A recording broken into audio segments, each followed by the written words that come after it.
Hello students, आज हमारा topic है एरेज एंड स्ट्रिंग्स। सबसे पहले हम बात करेंगे एरे की। एरे क्या है? एरे जिस तरह से आपका वेरिएबल होता था, इसी तरह से आप इसको इनिशियली ये समझें कि ये आपका एक वेरिएबल है। लेकिन है क्या? ये एक ऐसा वेरिएबल है जो मल्टीपल वैल्यूज़ को स्टोर करेगा ऑफ सेम टाइप, और मेमोरी के अंदर जो है, जो स्पेस रिज़र्व होगी वो कंटिन्यूअस होगी। अगर मैं यहाँ पे आपको दिखा सकूँ, ये एक एरे बनाई गई है और इसमें इंडेक्सिंग जो है वो ज़ीरो से स्टार्ट होगी। इंडेक्स पे हम बाद में आएंगे। ये सिंटैक्स है एक एरे को बनाने का।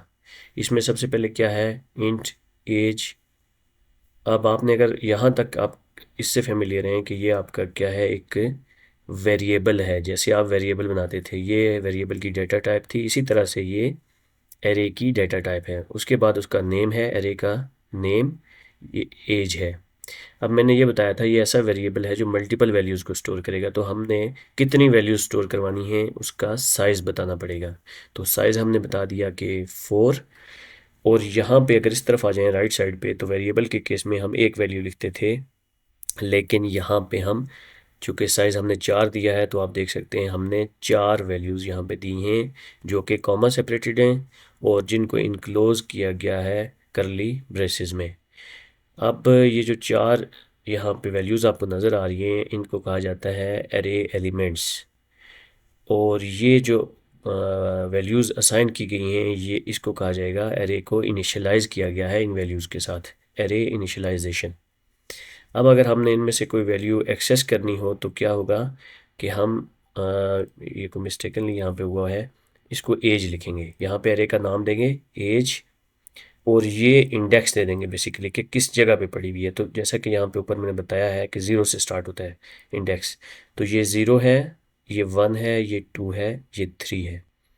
यानी कि इसको की भी कहा जाता है। इसको जो है वो इंडेक्स, एरे का इंडेक्स और एरे या एरे की, ये दोनों चीज़ें इसके लिए जो नाम है वो इस्तेमाल किए जाते हैं। इसी को अगर मैं यहाँ से लेके चलूँ कोड को एग्जीक्यूशन की तरफ, थोड़ा सा आपको क्लियर होगा कि ये किस तरह से काम करता है। तो ये एक प्रोग्राम है, यहाँ पे मैं इसको पेस्ट कर रहा हूँ। अब आप देखिएगा कि ये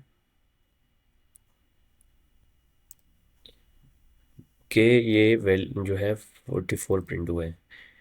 आप देख सकते हैं कि मैंने एज ऑफ ज़ीरो की, ये जो एज एरे हमने बना ली है, इसके ज़ीरोथ लोकेशन पे क्या पड़ा है वो 44 है। अगर मैं इसको 1 कह दूं, तो फिर आप देखेंगे कि 0 1 2 3, तो 1th लोकेशन पे 16 है, ये प्रिंट होगा। तो आप देख सकते हैं कि ये 16 प्रिंट हुआ है। ये क्या है कि आप एरे से वैल्यू कैसे एक्सेस करेंगे? एक्सेस करेंगे आप इंडेक्स के थ्रू, और प्रिंट होगी उसकी वैल्यू जो वहाँ पे उस लोकेशन पे स्टोर्ड है। अच्छा, ये अगर आप मेमोरी को देखें तो चूंकि ये 4 एलिमेंट्स हैं, मैंने आपको बताया था कि जो इंट है वो कितनी बाइट्स लेता है, 4 बाइट्स। तो अब ये 1 2 3 4, ये 4 हैं तो 16 बाइट्स लेंगे। Each of them will take 4 bytes. अब कंटिग्यूअस मैंने कहा था, तो मेमोरी के अंदर चूंकि इस तरह से लोकेशंस होते हैं, तो ये कंटिग्यूअस लेगा, जो मेमोरी के अंदर जगह जो ये ऑक्यूपाई करेगा, जो स्पेस लेगा जो रैम के अंदर या मेमोरी के अंदर, वो आप देख सकते हैं कि यहाँ से लेकर यहाँ तक ले रहा है। और इन ब्लॉक्स को अगर काउंट किया जाए तो 1 2 3 4, ये है एक का। ठीक है, तो ये साथ में एज ऑफ ज़ीरो भी लिखा हुआ है कि 0th लोकेशन पे ये 44 है।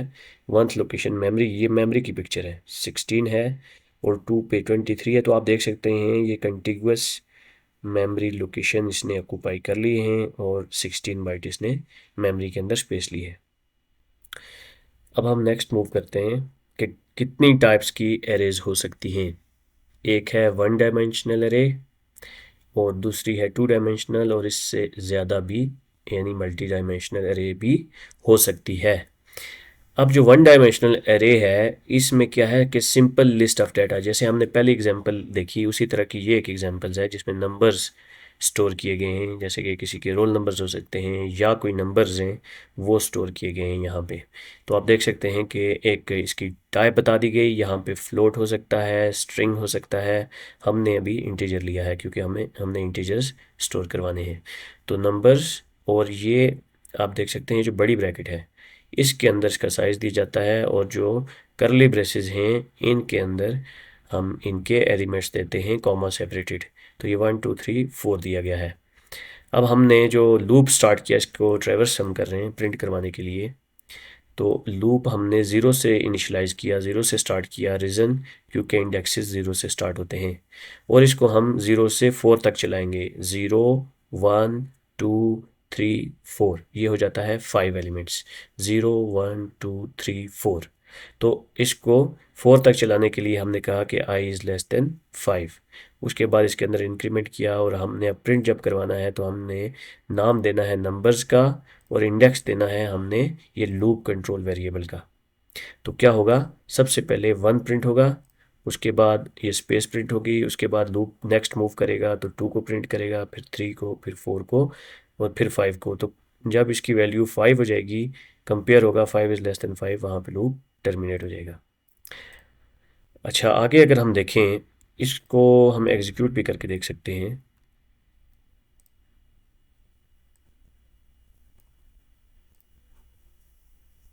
जैसा कि मैंने आपसे कहा था कि 1 प्रिंट होगा, फिर स्पेस 2 और 3 4 5, तो आप देख सकते हैं कि ये सब प्रिंट हो गए।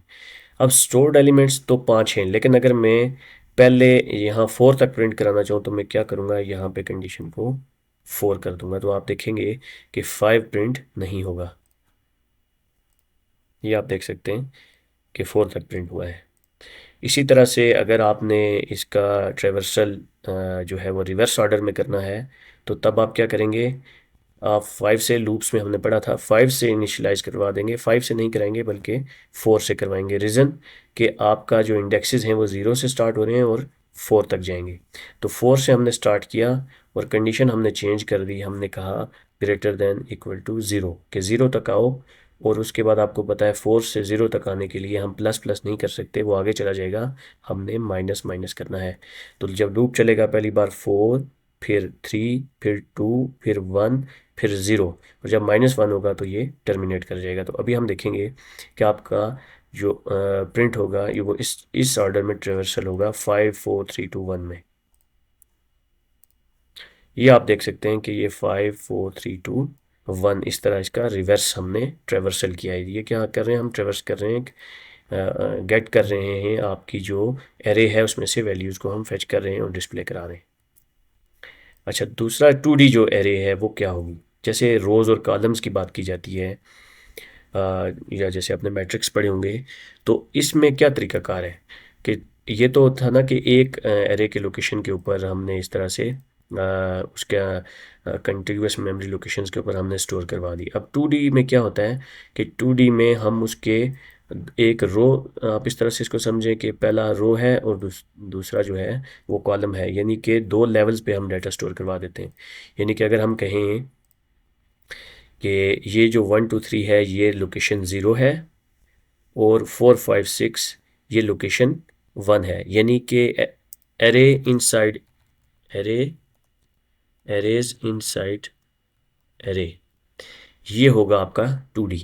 कि एक एरे के अंदर अगर और एरेज आ जाएं तो ये आपकी 2 डायमेंशनल एरे बन जाती है।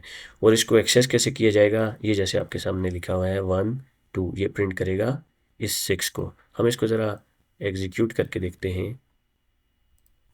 अच्छा जी, ये एग्जीक्यूशन पे हम ले आए हैं इसको। एक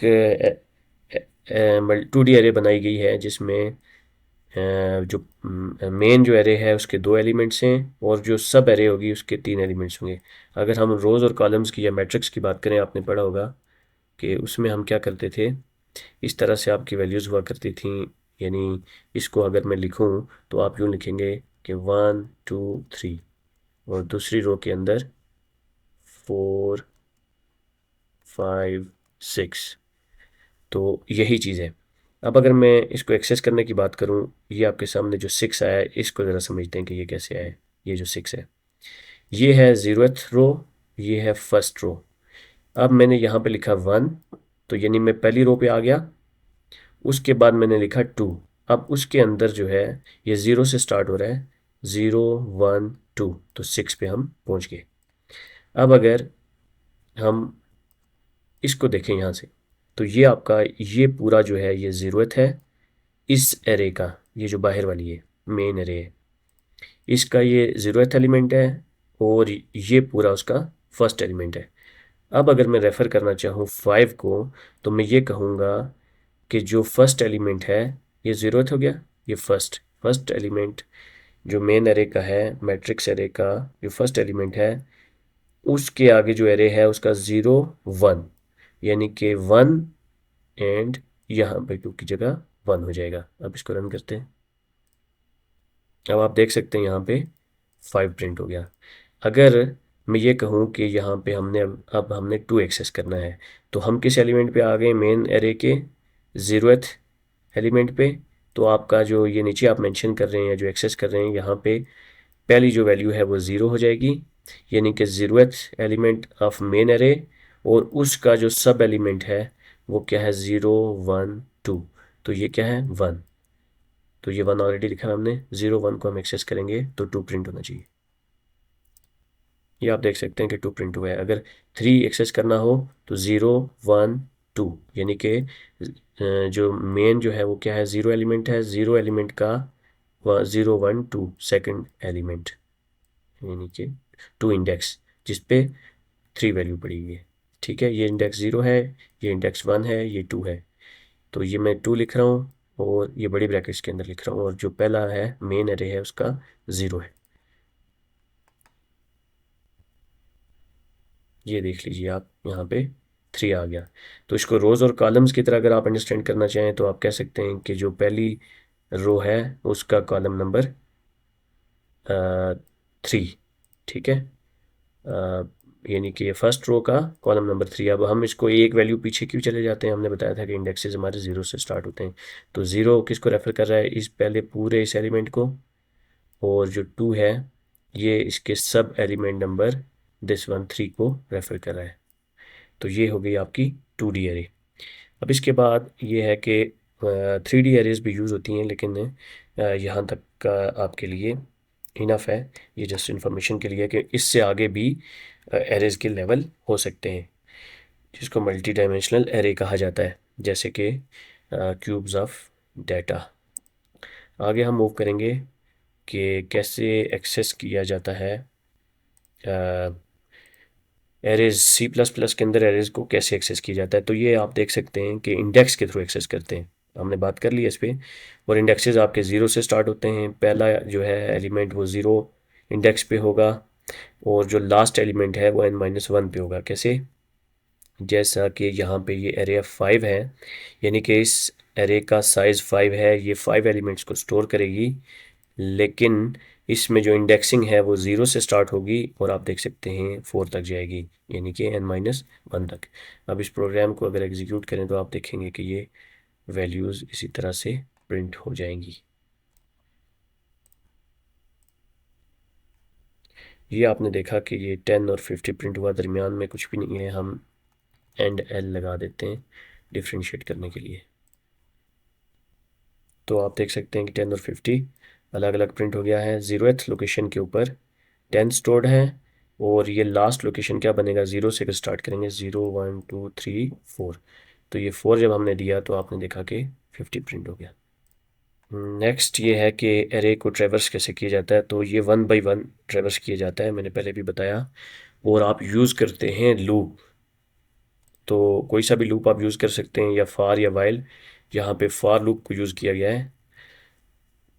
फार लूप को यूज़ करते हुए हम पहले भी ट्रेवर्स करा चुके हैं।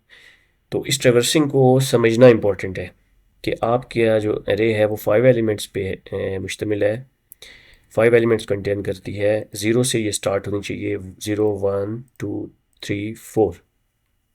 तो हमारा जो लूप है स्टार्टिंग पॉइंट है उसका 0 है, और उसका एंडिंग पॉइंट जो है वो 4 है, यानी कि लेस देन 5 क्या होता है, 4 होता है। तो 4 तक जाएगी और इंक्रीमेंट करता जाएगा। तो आप देखें कि एलिमेंट आई क्या है, इंडेक्स के एलिमेंट 0 एलिमेंट कौन सा है, हम फिर एरे लिखते हैं और ये ब्रैकेट देके हम उसका एलिमेंट नंबर 0 एक्सेस कर रहे हैं। कि एरे ऑफ 0 के ऊपर क्या पड़ा हुआ है 10, वो प्रिंट हो जाएगा। फिर जब लूप दूसरी बार चलेगा आपको पता है कि वैल्यू चेंज होकर 1 हो जाएगी, तो एरे ऑफ 1 के ऊपर क्या पड़ा हुआ है 20, ये प्रिंट हो जाएगा।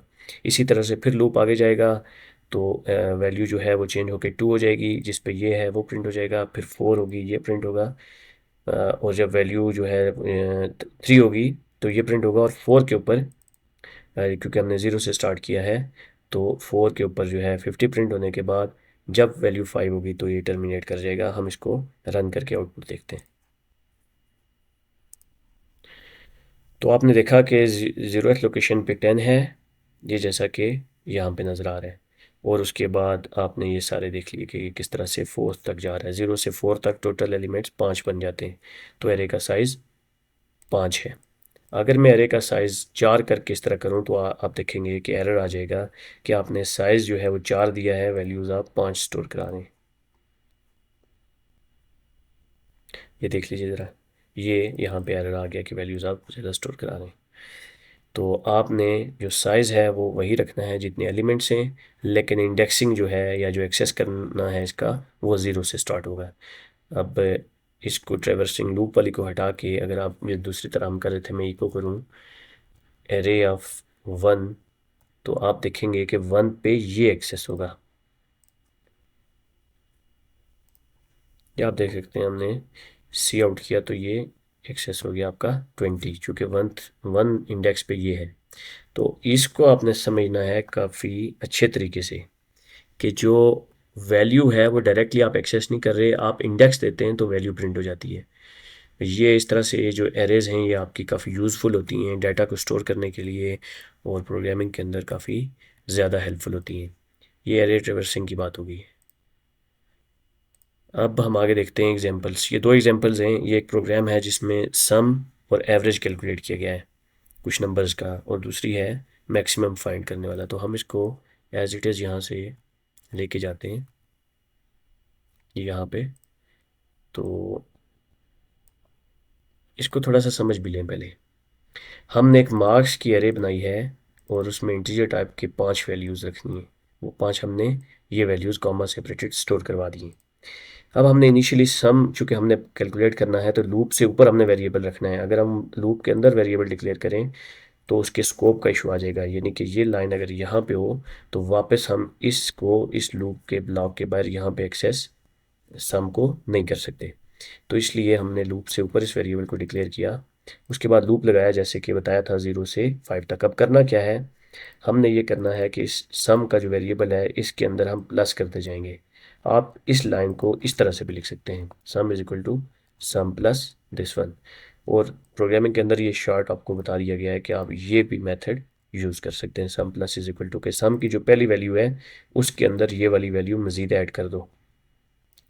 अच्छा, थोड़ा सा आसानी के लिए ज़रा इस तरह आप रखें इसको कि सम की पहली वैल्यू क्या है 0, 0 प्लस मार्क्स ऑफ आई, यानी मार्क्स ऑफ 0 के ऊपर क्या आ रहा है, मार्क्स ऑफ 0 के ऊपर 80 आ रहा है, तो फर्स्ट टाइम 0 में 80 प्लस होगा, दूसरी तो वैल्यू क्या हो जाएगी सम की 80। नेक्स्ट टाइम जब लूप होगा तो यहाँ पे वैल्यू 80 होगी, उसके अंदर प्लस करेगा 75 को ऐड करेगा। फिर क्या होगा 80 प्लस 75 जो वैल्यू आएगी वो स्टोर हो जाएगी सम के अंदर।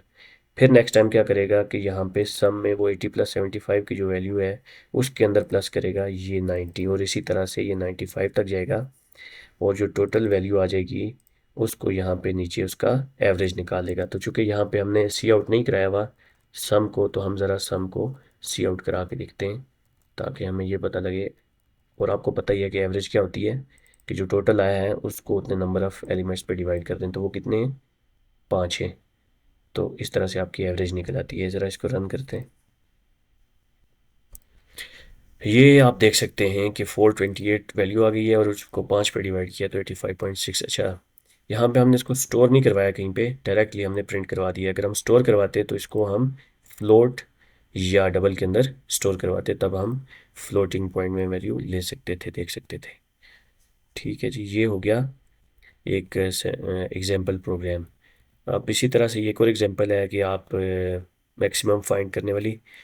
अ, इसमें यह है कि थोड़ा लेंथी हो जाएगा, लेकिन लॉजिक यही है कि आपने पहले 5 वैल्यूज़ ली और फिर आपने मैक्सिमम के ऊपर जो है वो एरे की पहली वैल्यू स्टोर करवा दी।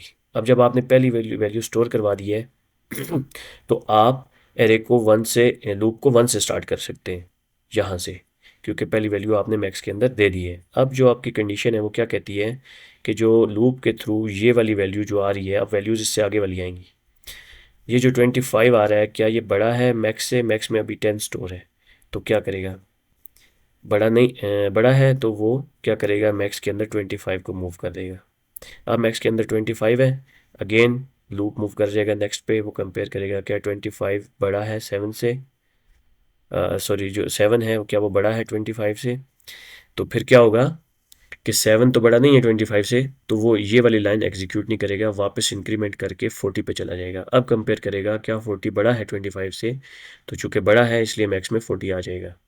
फिर मूव करेगा आगे 18, क्या 18 बड़ा है 40 से? नहीं है, इस लाइन को स्किप कर देगा और आउटपुट दे देगा आपको कि 40 जो है वो आपका मैक्सिमम नंबर है।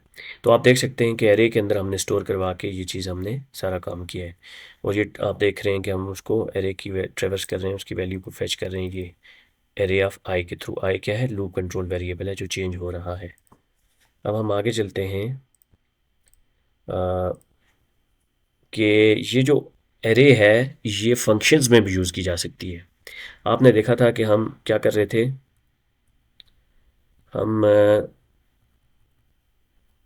पास कर रहे थे वेरिएबल्स।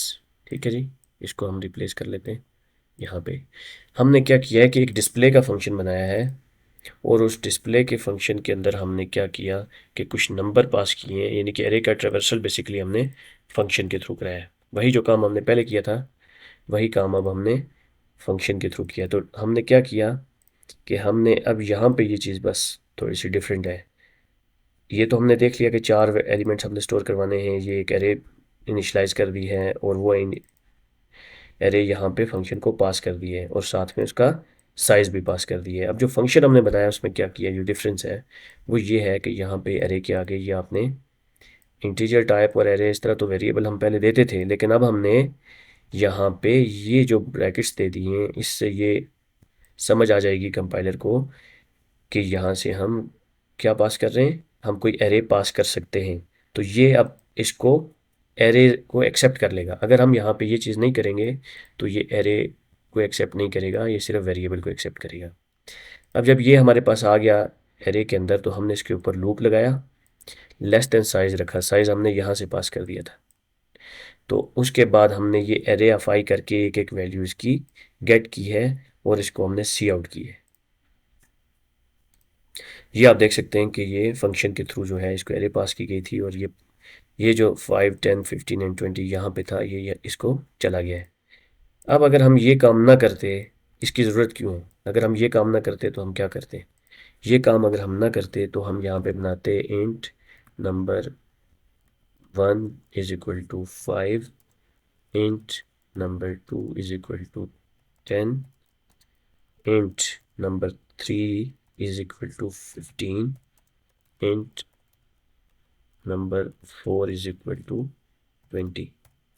ये जो लाइन हमने ऊपर लिखी है इसके इक्विवेलेंट हमें ये सारा काम करना पड़ता, और फिर डिस्प्ले के फंक्शन को क्या पास करना पड़ता है यहाँ पे 1 by 1, n1, n2, n3, n4, फिर शायद हमें चलें साइज की ज़रूरत ना पड़ती। तो अब आप कंपेयर कर सकते हैं इस लाइन को इस लाइन के साथ जिसमें हमने सिर्फ यहाँ पे नम्स पास किया था और यहाँ पे साइज हमने दिया था कि 4 है। ठीक है जी। तो अब आप डिफरेंस देखें कि हमें इस तरह से एक ही टाइप के हमें 4 वेरिएबल चाहिए थे, उन चारों को यहाँ पे, और ये मेमोरी आप देखें यहाँ पे कि हमें क्या करना पड़ता है, इसको इस तरह पैरामीटर्स की फॉर्म में, और ये आपका जो फंक्शन है यहाँ पे ये भी पूरा चेंज होता है। आप इसको क्या करते हैं यहाँ पे, आप इसको अगेन यहाँ पे करते हैं इंट n1 या कोई a b int c int d, इस तरह से करना पड़ता है। तो अब इस चीज़ को ओवरकम कर लिया गया है किसके साथ, एरे के साथ। अब एरे जब हम यूज़ करते हैं तो हमें इसकी ज़रूरत नहीं पड़ती, क्योंकि वो सेम टाइप के जो एलिमेंट्स को हैं ए वंस स्टोर कर लेता है और आप उसको यूज़ कर सकते हैं। अब हम आगे देखते हैं कि ये तो फंक्शंस को हमने बता दिया किस तरह हम भेज सकते हैं। एरेज का यूज़ कहाँ पे है। अब हम इतना इस चीज़ को स्टडी कर रहे हैं तो इसका यूज़ हमें पता होना चाहिए। तो हम कहीं पे भी कोई प्रोग्राम लिख रहे हैं तो वहाँ पे हमने कुछ स्टूडेंट्स का या किसी भी तरह का कोई डाटा स्टोर करना है। बेसिकली एक एरे जो है ये आपका डाटा स्ट्रक्चर है। तो कोई प्रोडक्ट की प्राइसेस को स्टोर करना है या कोई जैसे मैट्रिसेस यूज़ होते हैं एआई में और ग्राफिक्स में। इसके अलावा डाटा स्ट्रक्चर जैसे स्टैक्स क्यूज़ या जो दूसरे आपके डाटा स्ट्रक्चर्स हैं उनकी इम्प्लीमेंटेशन में भी हम एरेज को यूज़ करते हैं। अब डेफिनेटली इसका कोई एडवांटेजेस और डिसएडवांटेजेस भी होंगे। तो इसके एडवांटेजेस क्या हैं अगर हम इसको देखें तो जैसा कि हमने देखा कि हम डायरेक्टली इसका इंडेक्स यूज़ करके हम क्या कर लेते थे, प्रिंट करा लेते थे वैल्यू कोई भी। जैसा कि मैंने फोर्थ एलिमेंट एक्सेस करना है तो मैं लिखता हूँ एरे ऑफ 4, तो उसका फोर्थ इंडेक्स में देता हूँ तो वैल्यू प्रिंट हो जाती है। तो क्या है, एक्सेस बहुत इसकी फास्ट है। फिर ये मेमोरी एफिशिएंट भी है क्योंकि कंटिन्यूस मेमोरी लोकेशंस पे डाटा स्टोर्ड है। तो जब मैं एक्सेस करता हूँ तो हमारे कंपाइलर के पास बेस एड्रेस स्टोर होता है और उसके बाद वो टाइप के साथ उसके अंदर इंक्रीमेंट करते हुए डाटा को फेच कर लेता है। यानी कि इसको कैसे आप समझेंगे कि ये है आपकी मेमोरी। अब उसके पास ये बेस एड्रेस है। जब मैं ज़ीरोथ एलिमेंट लिखता हूँ तो वो इसको एक्सेस कर लेता है। 1 लिखता हूँ तो यहाँ पे चला जाता है। जब मैं 2 लिखता हूँ तो वो उसके लिए ये इसको एक्सेस करना ईजी है और ये फास्ट भी है मेमोरी की एक्सेस। जबकि वेरिएबल्स के केस में ऐसा नहीं होता। वेरिएबल आपका मेमोरी में एक ही जगह पे स्टोर नहीं होता। एक वेरिएबल किसी जगह पे स्टोर होगा, दूसरा वेरिएबल किसी दूसरी जगह पे स्टोर होगा। तो उनके एड्रेसेस की मैपिंग वगैरह में वो ज़रा इनएफिशिएंट हो जाता है। अब इजी ट्रेवर्सल भी है। लूप्स को यूज़ करते हुए आप इजी ट्रेवर्स कर सकते हैं। कोड भी आपने देखा अभी इस एग्जांपल लास्ट एग्जांपल के थ्रू बड़ा सिंप्लीफाई हो गया और इसको यूज़ किया जाता है जैसे मैंने बताया डाटा स्ट्रक्चर्स में, स्ट्रिंग्स में और इस तरह काफ़ी सारी जगहों पे। इसके डिसएडवांटेजेस क्या हैं कि इसका साइज़ फिक्स है। जब आप साइज़ फिक्स कर देंगे तो अब आपके पास जो है एक लिमिटेड नंबर ऑफ़ डाटा आप डाल सकते हैं। 5 तक आपने रखा है तो 5 एलिमेंट्स कर सकते हैं। 6th एलिमेंट आप नहीं ऐड कर सकते। इसके अंदर इंसर्शन और डिलीशन बहुत मुश्किल है। वो किस तरह, हम ज़रा कोड में देख लेते हैं इसको। फॉर एग्जांपल मैं ये कहता हूँ कि ये जो 15 है इससे पहले एक एलिमेंट यहाँ पे ऐड करना है। तो मैं क्या कहूँगा, नम्स ऑफ देखें ये है 0 1 और 2 पे। 0 1 2 पे मैं क्या कहता हूँ कि एक वैल्यू आ गई 8।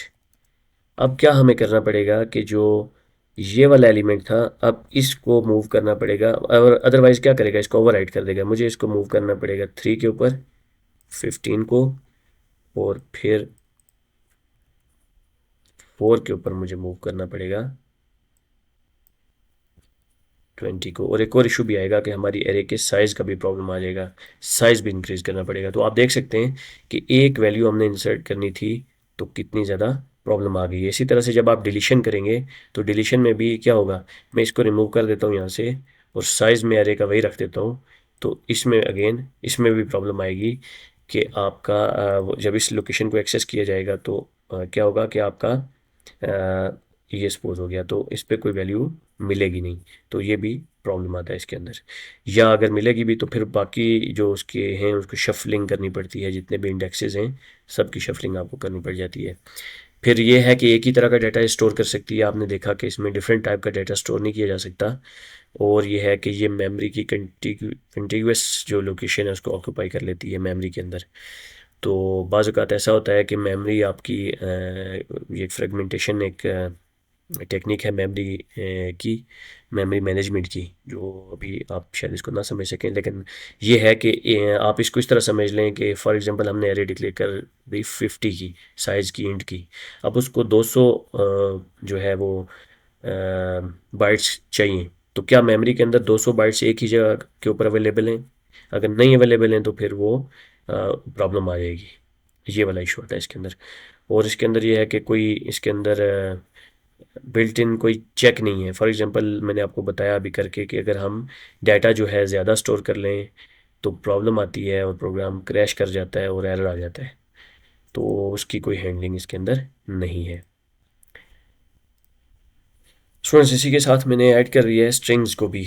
वो इसलिए कि ये काफ़ी मिलता जुलता है एरेज के साथ। तो स्ट्रिंग क्या है, हमने पहले भी पढ़ा कि स्ट्रिंग सी प्लस में एक सीक्वेंस ऑफ कैरेक्टर्स को जब आप स्टोर करवाएंगे तो उसको हम कहेंगे स्ट्रिंग। पहले क्या होता था कि जब हम सी से आए सी प्लस प्लस पे, तो सी में कुछ इस तरह से होता था और इस चीज़ को कंपेटिबल बनाया गया सी प्लस प्लस के अंदर भी। ये चीज़ आप देख सकते हैं यहाँ पे। इस फंक्शन को फिलहाल हम रिमूव कर देते हैं। तो अब क्या है, इसको रिटर्न स्टेटमेंट लिख देते हैं कि ये 20 कैरेक्टर्स का मैंने एक बनाया है कैरेक्टर टाइप दे के। एक बेसिकली क्या है, स्ट्रिंग है। तो अब ये एक सी का वेरिएंट था जो सी प्लस प्लस में भी सपोर्ट किया गया कि आप इस तरह से साइज दे के तो कैरेक्टर टाइप में एक कोई वैल्यू स्टोर कराते हैं। अब दूसरा क्या है कि स्ट्रिंग जो है वो अगर हम यूज़ करें तो ये थोड़ा सा बताया गया कि इस तरह से हम इंक्लूड करवाते हैं स्ट्रिंग को।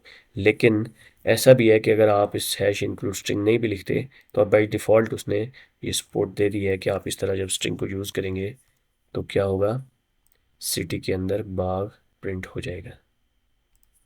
तो आप देख सकते हैं कि अब ये स्ट्रिंग की क्लास बेसिकली आ गई है और ये नाम है उस वेरिएबल का, हमने पहले पढ़ा भी है। तो इसके अंदर हम कोई स्ट्रिंग स्टोर करवा सकते हैं। Bug AJK goes here and the data limit is not there as such। हम ये कह रहे हैं कि इसके अंदर मैं आपको जो बताना चाह रहा हूँ डिफरेंस वो ये है कि आप देख सकते हैं कि मैंने ये स्ट्रिंग स्टोर करवाई है और ये काफ़ी लेंथी स्ट्रिंग है। जबकि जब हम कैरेक्टर की बात कर रहे थे वहाँ पे हमें स्पेसिफाई करना पड़ रहा था कि कितने कैरेक्टर्स हमने स्टोर करवाने हैं, तो वो कोई डायनामिक नेचर नहीं थी इसकी। अब आप देख सकते हैं कि इसकी नेचर डायनामिक है। इतनी लंबी स्ट्रिंग मैंने स्टोर करवा दी है। अगर इसी को आप इस दूसरे प्रोग्राम के अंदर स्टोर करवाते यहाँ पे तो आप नहीं करवा सकते थे। करके देख लेते हैं। ठीक है, अब इसको प्रिंट करा देते हैं हम। यहाँ पे देखते हैं अब एरर आ जाएगा। ये देखिए जी, एरर आ गया है। जबकि स्ट्रिंग के केस में हमें कोई लेंथ स्पेसिफाई करने की ज़रूरत नहीं है। अच्छा जी, अब क्या है कि स्ट्रिंग के ऊपर ऑपरेशंस के कौन से परफॉर्म किए जा सकते हैं। तो आप देख सकते हैं कि ये दो स्ट्रिंग्स बनाई गई हैं, इनके ऊपर क्या है, S1। ये प्लस जो है ये कंकैटिनेशन के लिए यूज़ होता है। कंकैटिनेशन क्या होता है कि दो स्ट्रिंग्स को आपस में जोड़ देना। तो उसके लिए ये प्लस का ऑपरेटर है जो दो स्ट्रिंग्स को आपस में मिला रहा है। कैसे, पहली स्ट्रिंग आपने लिखी S1 प्लस ये डबल कोट्स और दरमियान में स्पेस है। तो इसको अगर हम प्रोग्राम को एग्जीक्यूशन में लेके जाएं तो वहाँ पे ज़रा बेहतर तरीके से आप समझ सकेंगे इसको। अच्छा जी, ये क्या है कि S1 प्लस S2 यानी कि हेलो वर्ल्ड दरमियान में स्पेस। तो ये आप पहला आउटपुट में देख सकते हैं कि ये है हेलो प्लस प्लस के साथ कंकैटिनेट हो रहा है। उसके बाद आप क्या कर सकते हैं कि ये जो S1 है इसके ऊपर आप और फंक्शन कोई कॉल कर सकते हैं। जैसा कि आप देख सकते हैं कि ये जो स्ट्रिंग है, ये जो स्ट्रिंग वेरिएबल है इसकी लेंथ क्या है स्ट्रिंग की, तो आप कहते हैं S1 डॉट लेंथ, तो ये इन कैरेक्टर्स की लेंथ आपको दे देता है। इसी तरह से S2 डॉट लेंथ भी आप चेक कर सकते हैं, ये कितनी है, 5। तो और इसके अलावा क्या है कि आप इस स्ट्रिंग की कोई सब स्ट्रिंग भी ले सकते हैं। जैसे कि हेलो है तो इसकी सब स्ट्रिंग हम कैसे लेंगे, जब इसकी ये लेंथ मेरे पास आ गई, मुझे पता है कि ये क्या है 5, तो मैं 0 से 4 लूँगा तो ये O नहीं आएगा, HELL आएगा। तो ये कुछ ऑपरेशंस हैं जो स्ट्रिंग के ऊपर परफॉर्म किए जा सकते हैं, जिसमें लेंथ है जिससे उसकी लेंथ गेट हो जाती है स्ट्रिंग की, और उसकी सब स्ट्रिंग, उसी स्ट्रिंग में से कोई उसका सब पार्ट भी गेट हो सकता है। जैसे मैं HE गेट करना चाहूँ तो मैं क्या कहूँगा, 0 1। तो अब सॉरी, इसको इसको कहा जाएगा 0 2, यानी कि 0 से लेकर 2 तक, यानी कि दो मुझे यहाँ से इसके करेक्टर्स रिटर्न करवा दो। तो वो दो करेक्टर्स आपको रिटर्न करवा देगा। इसके बाद हम आगे मूव करते हैं। ये जो है स्ट्रिंग्स जो हैं कहाँ पे यूज़ होते हैं, इस ये यूज़र नेम या पासवर्ड आप जब स्टोर करवाते हैं चैट एप्लीकेशंस में या टेक्स्ट प्रोसेसिंग में, या जहाँ पे फाइल नेम्स आपने स्टोर करने हों या डॉक्यूमेंट्स जब आप स्टोर कर रहे होते हैं तो स्ट्रिंग्स ही बेसिकली स्टोर हो रही होती हैं। अब ये एक प्रोग्राम है जिसमें पैरेंट रोम का चेक किया गया है। अ, इस प्रोग्राम को यहाँ से हम लेके ज़रा क्विकली, वीडियो लंबी हो गई है, ज़रा क्विकली इसको करते हैं। इसमें क्या है कि मैडम एक एक क्लास पैलिंड्रोम क्या होता है कि वो ऐसी स्ट्रिंग जो इस एक तरफ से पढ़ें तो वही है और दूसरी साइड से पढ़ें रिवर्स ऑर्डर में पढ़ें तब भी वही है। तो आप देख सकते हैं कि MADAM ये इस तरफ से पढ़ें या इधर से पढ़ें एक ही चीज़ है। अब हमने क्या किया कि इसके ऊपर लूप लगाया। लूप कहाँ तक लगाया, जहाँ तक स्ट्रिंग की लेंथ जा रही है उससे -1 तक। आपको पता ही है कि इसको 0th लोकेशन से एक्सेस करना शुरू करेंगे हम। उसके बाद हमने ये कहा कि आई जब तक 0 तक नहीं पहुंच जाता तब तक इसको माइनस करते रहो। तो अब रिवर्स जो स्ट्रिंग है उसको हमने ब्लैंक कर लिया था। अब हमने इसको उल्टे ऑर्डर में क्यों चलाया, ये बात समझने वाली है। इसलिए कि हमने यहाँ से ट्रेवर्स करना था बैकवर्ड। तो हमने यहाँ से शुरू किया, एंड पे हमने जाके कंपेयर करना है।